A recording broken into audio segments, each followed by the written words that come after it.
የመከላከያ ዋና አዛዥ የሆነው ጀነራሉ ብርሃኑ ጁላ ሙሉ ለሙሉ ፓራላይዝድ ሆነ። ይህንን ያዩት ጠቅላይ ሚኒስትሩ ዶክተር አብይ አህመድ ልባቸው ተሰብሮ በሀዘን እያለቀሱ ይገኛሉ። ይህንን የሰሙት ደግሞ የፋኖ አባላቶች በያሉበት ደጋፊዎችና የዘመነ ካሴ ጓዶች ደስታቸውን እየገለጹ ይገኛሉ። ብርሃኑ ጁላ ምን ሆኖ ፓራላይዝድ ሆነ? ዶክተር አብይስ እንዴት ልቡ ተነካ? ዘመነ ካሴና ጓደኞቹስ እንዴት ፈንጠዝያ ውስጥ ገቡ? የሚለውን ማብራሪያ ወደ እናንተ የማቀርብ ይሆናል። ሰላም ጤና ይስጥልን ውድ ተመልካቾቻችን፣ እንደምን ቆያችሁ? በያላችሁበት ቸሩኑ ቸርቆዩ እያልን የዕለቱን ሰበር መረጃ ወደ እናንተ እናቀርባለን። ለቻናላችን አዲስ ከሆናችሁ ሰብስክራይብ፣ እንደዚሁም ደግሞ ቪዲዮ ላይክ በማድረግ እንድትጀምሩት በትህትና እንጠይቃለን። የመከላከያ ዋና ጀነራል የሆነው ብርሃኑ ጁላ በዚህ ሰዓት ከአንገቱ በታች ያለውን ሙሉ ለሙሉ ሰውነቱን ማንቀሳቀስ አይችልም።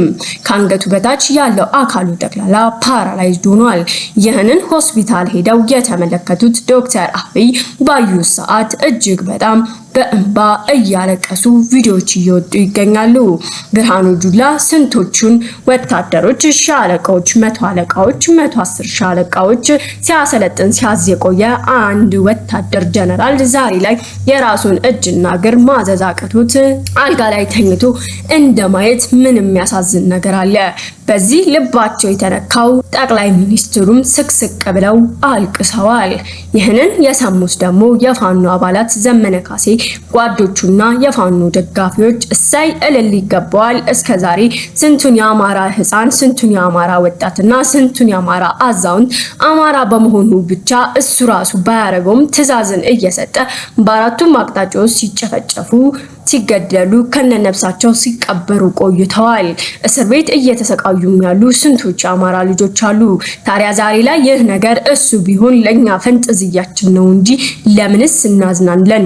እሱ መች ለአማራ ህዝብና ለአማራ ህፃናት እንኳን ሳይቀር ያራራ ሰውዬ ዛሬ ላይ ማን እንዲያዝንለት ይፈልጋል እያሉ ዘመነ ካሴና ጓዶቹ በያለበት ደስታቸውን እየገለጹ ይገኛሉ። ከዚህ በላይ ደግሞ ደስ የሚያሰኘው ነገር ብዙ ጊዜ ደጋግሞ ዘመነ ካሴ እንደተናገረው እኛ ፋኖች ሙሉ ለሙሉ አዲስ አበባ አንግባ እንጂ የኛ ልጆች የሆኑ የፋኖ የአማራ ደም ያላቸው እያንዳንዳቸው የባለስልጣን በር ላይ 2 የሚሆኑ 3 ወታደሮች አቁመናል።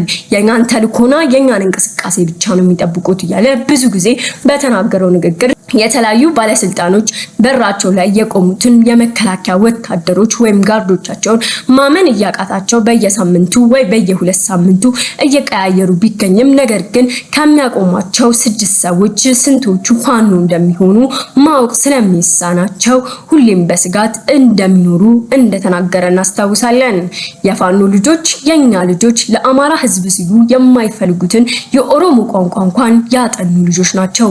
የአማራ የሆኑ ስማቸውንም በኦሮሞ ስም ቀይረው ፍጹም በማይታወቁ መልኩ አጠገቦቻቸው ቆመው እንደሚገኙ ባለስልጣኖቹ እኔ ላይ ቢሉ እንኳን እንደማይለያቸው ነገር ግን የነዘመነን ካሴን የጀግኖቹን የአርበኞቹን ትዕዛዝ ብቻ የሚጠብቁ ስንት አብረዋቸው ተደባልቀው የሚበሉ ሚስጥራቸውን የሚያውቁ የፋኖ ልጆች አጠገባቸው እንዳሉ በብዛት እየተናገረ ይገኛል።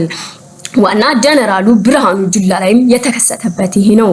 ከ11 ዓመታት በፊት ጀምሮ እስከ ትናንትናው ድረስ አብሮት እየበላ አብሮት እየጠጣ የነበረው መከላከያ የሆነው ግን በውስጥ ለውስጥ ለፋኖ የሚሰራው አንድ ወጣት በትናንትናው ዕለት ምን እንደባሰው ምን ሆድ እንዳስባሰው ሳይታወቅ ጠመንጃውን አቀባብሎ ብርሃኑ ጁላ ላይ እንደተተኮሰበት መረጃ ሰምተናል። ተኳሹንም ወዴትም ፍንፈን ሳያረጉ እዛው የብርሃኑ ጁላ ጓዶች የሆኑት መከላከያዎች እዛው ተኩሰው እንደገደሉ ሰምተናል። ዶክተር አብይ አህመድ ግን እጅግ በጣም ጥልቅ ሀዘን ውስጥ ገብተዋል።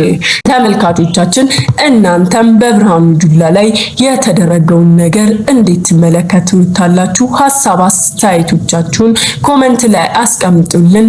ስለተከታተላችሁን እናመሰግናለን። መልካም ቀን